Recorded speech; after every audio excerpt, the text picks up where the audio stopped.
À la croisée des cours du Dra et du Dadès, Ouarzazate est une étape incontournable entre les paisibles vallées de l'Atlas et celles des confins sahariens.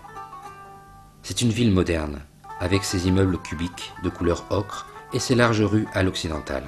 À 1,5 km à l'est du centre-ville s'élève la casbah de Taourit, un impressionnant dédale médiéval de construction empissée, dominé par la silhouette autoritaire de l'ancienne résidence du Glaoui, pacha du Marrakech. On doit la fondation de Ouarzazate en 1928 aux militaires français. Ils en firent une base avancée de la conquête de la vallée du Dra et du Djebel Sagro. Les légionnaires installèrent une garnison, ouvrirent un aérodrome, et la ville se développa bientôt sur ce plateau à 1160 mètres d'altitude, au pied du Haut-Atlas. La capitale régionale qui jouit d'un climat sec et d'un ensoleillement exceptionnel compte aujourd'hui plus de 60 000 habitants. La ville et le cinéma sont étroitement liés. L'histoire d'amour qui unit Ouarzazate au 7e art commence en 1962.